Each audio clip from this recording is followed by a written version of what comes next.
Peruvian mummies in the media. There is never enough proof about extraterrestrials, my 2 cents. Hello again, thank you for being here with me once more. I hope you are doing all right, and are happy and strong. My name is Mari Swaruu. Due to the nature of this subject, I must say the following to comply with YouTube rules and regulations I do not wish to ignore. This subject can be taken as science fiction, or how the viewer sees best, and I publish this for entertainment purposes only, but I take my information very seriously, whoever has eyes to see. I usually don't go into what is a trend in the mainstream media, only sometimes when there is something to be said. I feel this is the case today because it has to do with extraterrestrials, and I know many of you out there are wondering, what is my opinion about what is happening around the 2 Peruvian mummies, which were presented to the Mexican Parliament a few days ago. Some people vividly assure that they are real, and that they have X-rays and DNA samples that prove that they are not of human origin. Adding to this, the presence inside one of the mummies of rare metals of the kind used in advanced computers on Earth nowadays, makes them the smoking gun that proves that extraterrestrials have visited Earth in the past. But another group of people are sure that they are cheap fakes, artificially assembled using parts from different origins, including animal bones, and all stuck together with modern glue. Therefore those people say that everything is nothing but a scam.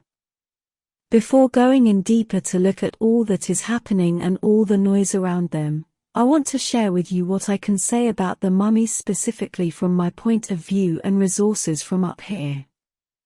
First of all, I researched the species those Peruvian mummies may belong to, searching in this ship's data banks, and the external ones we can access from here, from what we could call the Galactic Federation's version of the Internet, which is the data link every Federation race can access and share with one another, and which is fully interstellar in real time using coded gravity pulses or coded muon neutrino.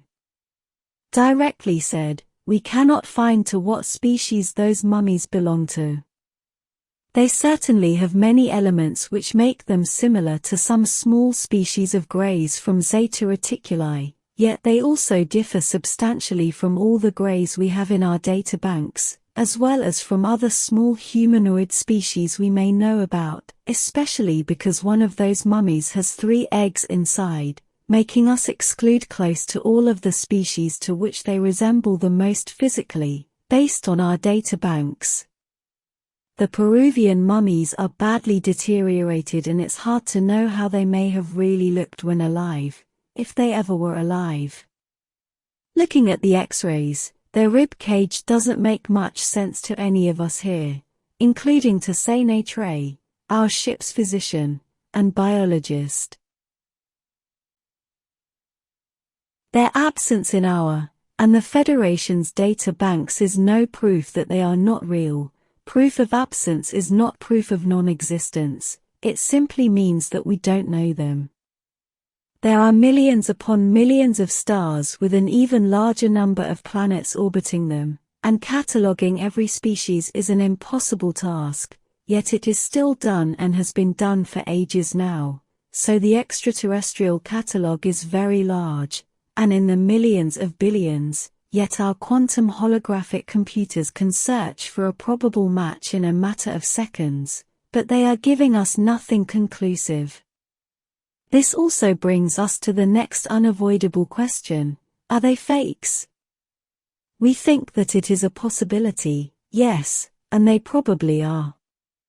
We don't have them up here to be examined in one of our medical labs, so all we have is the data we can recollect online, and it is not much. DNA testing would give us all a conclusive answer, but the problem is that the knowledge humans have of extraterrestrial DNA, and of how it works, is close to none, and it is biased by many DNA misconceptions and erroneous conclusions terrestrial scientists arrive at, based on the highly controlled medical ideas and protocols, as well as by the very limits of human science. which is also heavily controlled, as I explained in my video about the problem with science on Earth.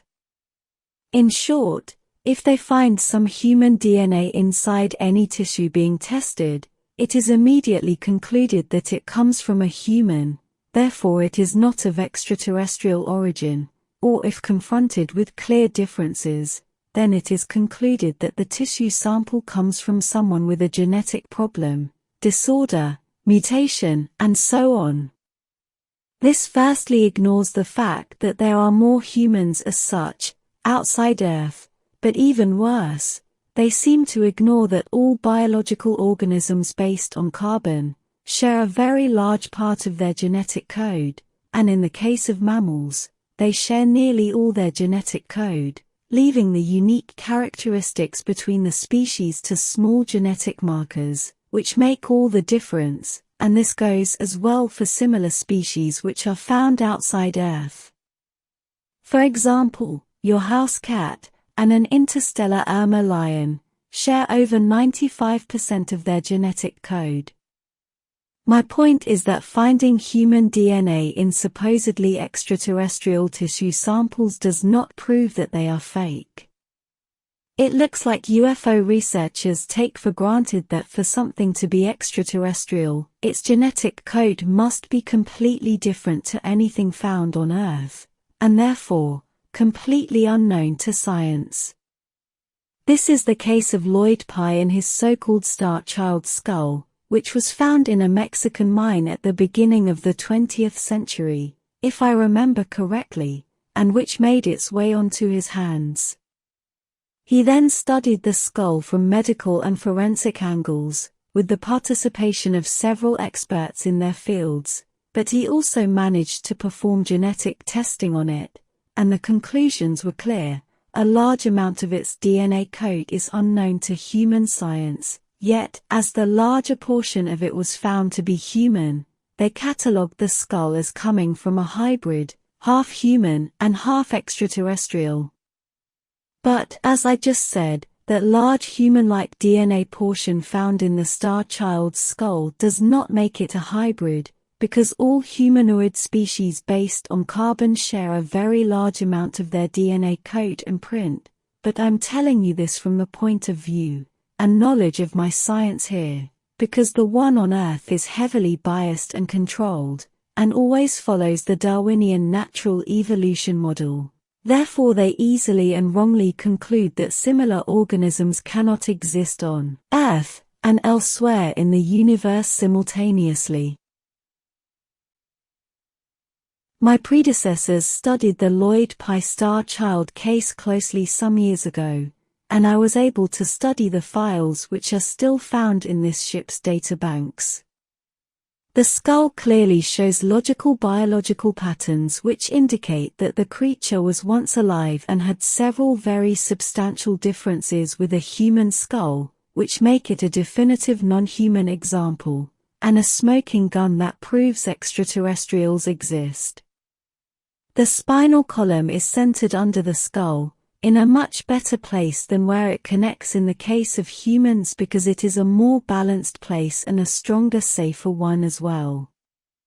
Its cranial bones are structured very differently, as they are placed in a different order, and so are the ocular cavities. The jaw had to be much smaller and different from a human's, even though the jawbone is missing.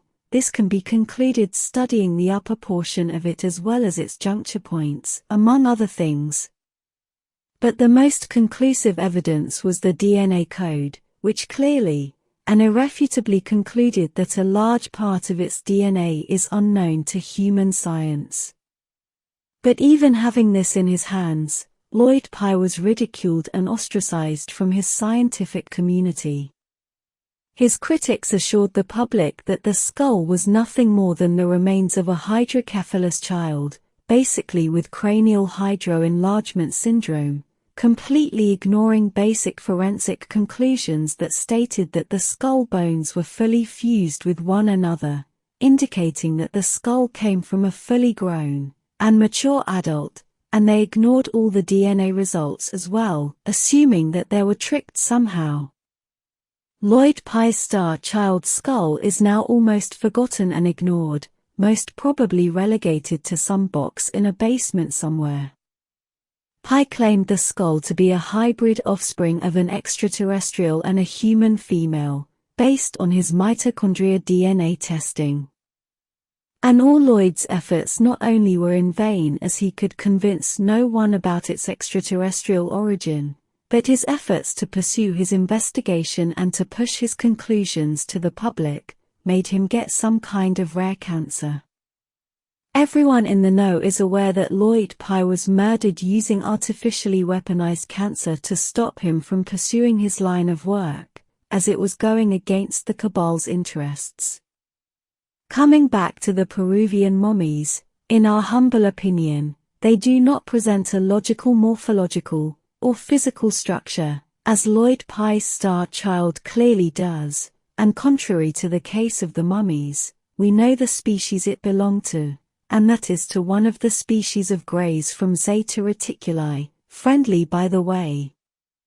But leaving aside whether the mummies were real or not, because as I've said before, they are too deteriorated to know, and we simply don't have enough data, what interests me here the most is the media circus they caused, and how it is all being managed.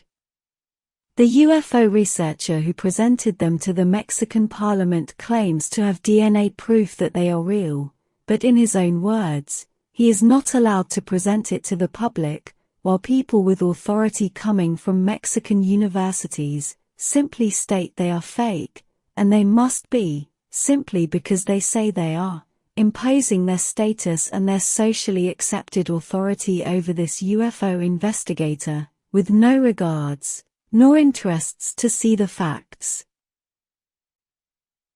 If the UFO investigator has facts, then he should be allowed to present them in public and only then conclusions should be made. This UFO researcher, whose name I prefer not to mention here, is being wrongly and cruelly attacked by people with power and authority who clearly got to their posts by being socially acceptable. But my point is that this is nothing new, as I explained with Lloyd Pye's case, even though it looks like governments and the cabal have in mind pushing the existence of extraterrestrials, probably as they shape their next major false flag, a false alien invasion. These people who are attacking the UFO researcher clearly are still following thought patterns which come from an era before the official extraterrestrial agenda of disclosure. If they have proof that they are fakes, then they should present such proof to the public. The same for the UFO investigator. If he has proof, then he must be allowed to present his information to the public, and only looking at both sides can we get closer to the truth. These are my 2 cents about this subject, and I send all my sympathy to the UFO researcher for being wronged so cruelly, regardless of his intentions or motivation why he decided to present those mummies to the Mexican Parliament. He very well could have strong evidence in his hands that proves the existence of extraterrestrials, and I still send my sympathy to the UFO researcher regardless of what he may think of me and of my group. I honestly don't care. I see he strongly believes in the veracity of those mummies. I see his enthusiasm, and that's enough to allow him to expose his case, although at this point where I'm writing these words, all the data indicates that they are fakes. And I'm still sending him my sympathy because I know how darn hard it is to prove anything extraterrestrial, and it is easy to end up caught inside a shady scam or agenda, behind whatever or whoever made the mummies, so the UFO researcher may be being used as a scapegoat, using his enthusiasm against him and to their advantage, and because I'm keener to believe in the little guy, other than in the official authorities, which I know lie all the time. This is yet another example of how human science is completely controlled and only follows the interests of those in power, and their agendas, not to mention the media and the people's mentality as well. And this is also why my group and I cannot provide any proof of who we are, because there can never ever be enough proof of extraterrestrials, not even with ET-DNA in your hands, and in front of a nation's parliament. We have also taken a lot of abuse through the years, and we are still here. All we do is seed information, and another perspective for you to be able to have all the data to draw your own conclusions about everything, or else there would be a complete truth monopoly, under the control of the elite and their shady interests. And even though I'd love to interact more with many of you out there, with whom I know we would be very good friends, this is also why I'm forced to close the comments section in all my videos, or else I would spend all my time answering them, interacting with people, resolving conflicts and so on, which would make it impossible for me to write and publish videos daily, and in 2 languages. Lastly, it is also convenient for us to hide behind the veil of being taken as only science fiction. It protects us, and that way we can seed all the information needed without being bothered as much. The proof is in the information, even though it will never be enough, and whoever has eyes to see. Thank you for watching my video, and for liking and subscribing for more. I appreciate it a lot. And I hope to see you here next time. Take care and be wise. With much love, your friend, Mari Swaruu.